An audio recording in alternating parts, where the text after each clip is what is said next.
It's not that Luka Dončić doesn't care about awards. Obviously, it wouldn't be bad to win MVP, he said last week when asked about being the betting favorite for the honor heading into this season. Winning them just seems so inevitable. His Wikipedia page's highlights and awards section already has 22 bullet points that he feels no need to advocate for himself. He's won them every year at every level. Not everyone can say they are MVP, he said, but you got to get there, you know? You can't just have your name mentioned. Dončić, however, does pay attention to them. He knew he should have been an all-star starter last season, but he expressed mild frustration behind the scenes when he didn't receive even one media vote. That year, one in which he was also considered the MVP frontrunner, he spent several long months getting back into the high-level physique that makes him one of the universe's best few players. He was well aware of the spotlight put upon that process, which made it even less enjoyable. The voters shutting him out was a reflection of that stretch, which may well have been the least fun he's ever had on the basketball court. And that's saying something, because what's most compelling about watching Dončić is his joy.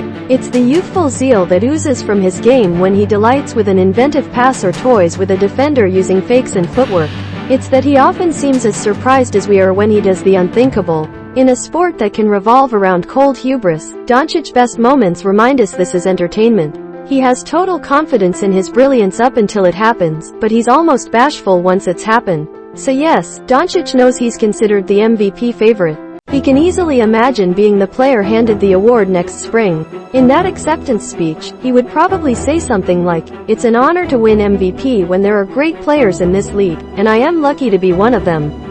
But it's not something he's worried about now. In fact, he doesn't care about what it would take to win, about what it would look like.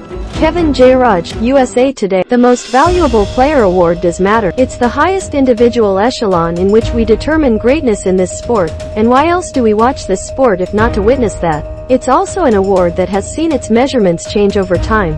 A changing voter base and the evolving conversation about greatness definition have affected the award's qualifications. As it's still voted for by humans, it's still susceptible to narratives, just different ones than before. Fans and media members alike have never reached consensus on the best versus most valuable debate.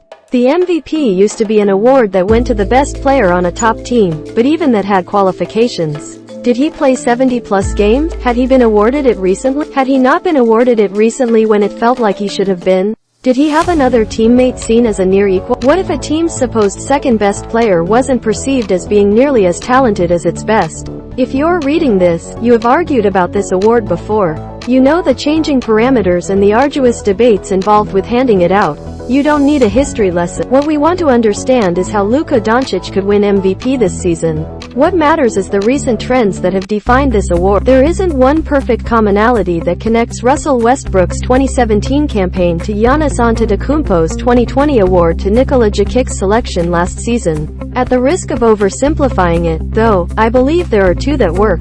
First is the player's importance to the team's wins. Individual statistics remain the building block for this category, but we've seen advanced metrics and on-off numbers become more influential in recent years. Jokic's 16.3 net rating differential last season, that is, his team outscoring opponents by 16.3 points per 100 possessions when he was on the floor, absolved his team's relative lack of wins. Morant, among other reasons, was dinged for the Grizzlies' success without him. The specific thresholds are changing every season as the league's offenses morph into increasingly more efficient scoring machines. But candidates must have statistical evidence of their role in the wins achieved, and while the top 5 record barrier has slipped, it's still better to have an outsized impact on, say, 65 wins than 45. The other factor is the narrative case for being most valuable. Really, the MVP award has always been dictated by these two commonalities. It's just the nuances contained within them that continues transforming. Voter fatigue remains real, and it's the reason Jokić almost certainly won't win a third consecutive award while Antetokounmpo re-emerges as a serious candidate. We're collectively better at preseason predictions than ever before, but the Golden State Warriors outperforming theirs last season turned Stephen Curry into an early favorite even though he hadn't changed. Likewise, his injury absence and perceived shooting slump, which was real to his own standards but not to the outsized impact his shooting still had, caused him to slip away while consensus formed around the eventual top 3 vote-getters, Jokić, Joel Embiid, Antetokounmpo. These are broad descriptions that don't capture every nuance that goes into this award, and they can't predict the competitiveness that this season's eventual race will have. But they're qualifications we can apply to what Dončić would need this season. Dončić's importance to the Mavericks win. While we all understand this team's success is overwhelmingly derived from Dončić's importance, what he did the past 3 seasons wasn't enough to vault him any higher than a 4th place in the 2019 voting, which is to say Dončić averages over the past 3 seasons 29 points, 9 rebounds and 9 assists, is the starting point for an MVP candidacy. That 4th place finish coming in his first superstar season is telling. He was helped by the astonishment that a second-year player could do what he did. Now that it's expected, Dončić's individual path to winning this award requires some level of improvement. It's likely that his usage rate and efficiency increases this season. He improved his three-point shooting and true shooting by 5 percentage points after the All-Star break last season, and the likeliest explanation was his improved physical shape. With that comes more counting stats. When his 2 likeliest rivals for the award, Antetokounmpo and Embiid, can bolster their cases with defensive prowess, Dončić creating even clearer separation from them on the other end would help him. Of course, Dallas also has to win. Even averaging a triple-double wouldn't separate Dončić from other candidates if the Mavericks can't beat the sporting books. How the Mavericks and Dončić are perceived by their success mostly falls into the next category. But Dončić does have a better chance at on-off numbers helping his case. Last season, the team was basically as good without him as it was with him, but Dončić was dragged down by bad starting lineups early in the season and the second unit getting bolstered by the Jalen Brunson and Spencer Dinwiddie duo later on.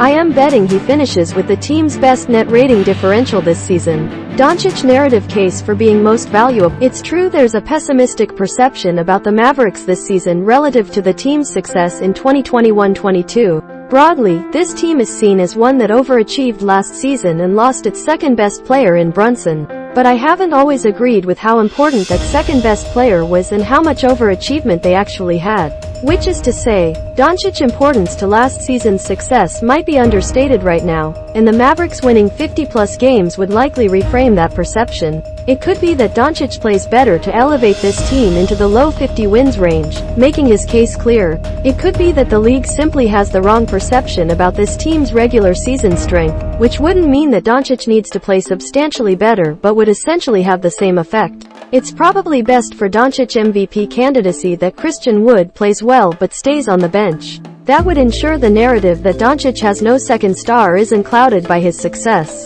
Then again, it's hard to imagine Wood playing well without Dončić being instrumental to that.